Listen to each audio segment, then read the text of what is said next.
Irakaskuntzaren helburu nagusia da ikasle pertsona erdigunean ipinita, bere ikaste prozesuan eragitea ahal denik eta modurik eraginkorrenean. Horretarako, espazio berean da denbora berean, 2 edo 3 edo behar diren irakasle horiek batera aritzea da irakaskuntzaren muina.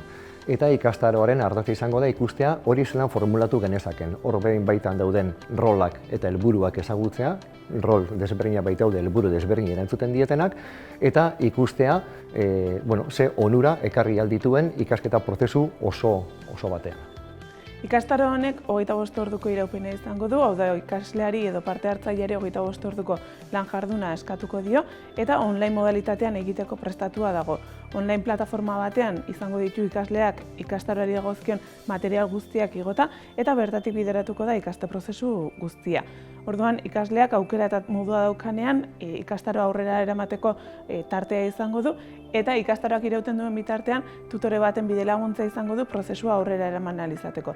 Tutore horrek berarekin egingo ditu saio sinkronoak ere, ikastaroan zehar 3 izanik saio sinkronoak. Gure ustez, ikastaro hau abiapuntu interesgarria izan daitekeko dozentziaren eredu edo proiektu bat ikastetxean implementatu nahi duen edonork egin dezan lehenengo urrats horiek eman ahal izateko.